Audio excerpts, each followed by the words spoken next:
নমস্কার, আমি অনিকেত। আজকে আলোচনার সকলকে স্বাগত। আবারও চলে এলাম অনেক দিন পর। আজকে আলোচনা করব একটা খুব ভালো টোটকা নিয়ে। অনেক ছেলেমেয়েরই বিয়ে হচ্ছে না, বিয়ের জায়গায় ভাঙচি পড়ে যাচ্ছে। বিয়ে ঠিকঠাক হয়েও বিয়ে হচ্ছে না, বারবার বিবাহ ক্ষেত্রে বাধা হচ্ছে। অনেক দেখাশোনা করছেন কিন্তু তা সত্ত্বেও বিয়ে হচ্ছে না, ফ্যামিলির লোক চিন্তায় আছে।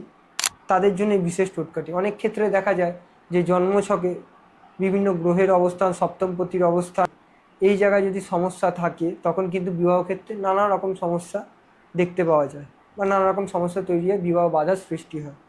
এই বিবাহ বাধা দূরীকরণেরই আজকে বিশেষ কিছু উপায় আপনাদের সামনে তুলে ধরব।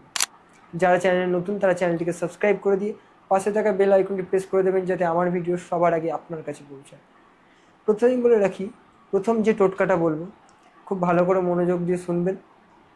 কোনো মহিলার বিবাহের দিন, কোনো মহিলার বিবাহের দিন তার হাতের যে মেহেন্দি পরা হয়, ঠিক আছে, হাতের মধ্যে যে মেহেন্দি পরা হয়, সেই মেহেন্দি যদি কোনো অবিবাহিত মহিলা, অর্থাৎ যার বিয়ে হয়নি, যার বিয়ের জন্য দেখাশোনা করা হচ্ছে কিন্তু বারবার বিবাহের ক্ষেত্রে বাধা তৈরি হচ্ছে, সেই মহিলা বা সেই কন্যার হাতে যদি সেই মেহেন্দি করা হয় তাহলে কিন্তু বিবাহ ক্ষেত্রে এই বাধা অনেকটা পরিমাণ কমে যায়। কি বললাম? কোনো মহিলার বিবাহের দিন তার হাতে যে মেহেন্দি পরানো হয়, সেই মেহেন্দি যদি কোনো অবিবাহিত মহিলা, যাদের বিবাহ ক্ষেত্রে বাধা বিপত্তি আসছে, যদি পড়তে পারে তাহলে কিন্তু সেই কন্যার দ্রুত বিবাহযোগ তৈরি হয়। এটা হলো প্রথম টোটকা। দ্বিতীয় টোটকা হলো, এটাও খুব ভালো টোটকা, যদি আপনারা পড়তে পারেন খুব ভালো উপকার পাবেন।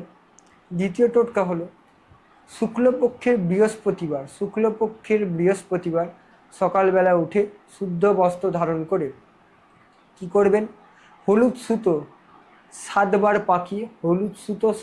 পাকিয়ে সেই হলুদ সুতোটাকে হাতে মুঠো করে ওম ক্লিম শ্রীম নম, ওম ক্লিম শ্রীম নম এই মন্ত্রটা 108বার জপ করবেন এবং সেই ডাগাটাকে মহিলারা বাম হাতে ধারণ করবেন, পুরুষরা ডান হাতে ধারণ করবেন।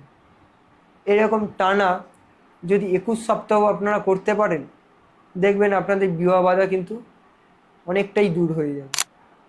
দ্বিতীয়ত, কোনো পার্বতীর মন্দিরে, অর্থাৎ কোনো শিব পার্বতীর মন্দিরে গিয়ে আপনারা কি করবেন, নিজের নাম করে, নিজের নামের সংকল্প করে আপনারা পুজো দেবেন, ভগবানকে প্রসাদ অর্পণ করবেন এবং পুজো হয়ে যাওয়ার পর সেই সংকল্পিত প্রসাদ কোনো সধবা মহিলাকে সেই প্রসাদ দান করুন। কোনো সধবা মহিলাকে সেই প্রসাদ দান করুন। এতেও কিন্তু বিবাহ বাধা অনেকটাই কমে যাবে। আরও বিস্তারিত বিশেষ কিছু টোটকা রয়েছে, সেটা পরের এপিসোডে আলোচনা করব। যদি আলোচনাটি ভালো লেগে থাকে তাহলে অবশ্যই লাইক, কমেন্ট, শেয়ার করতে ভুলবেন না।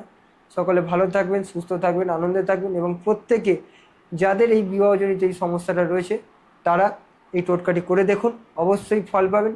যদি আমার কাছে দেখাতে চান তাহলে অবশ্যই আমার নিচে দেওয়া অ্যাপয়েন্টমেন্ট বুকিং নাম্বারে আপনারা যোগাযোগ করতে পারেন। নমস্কার।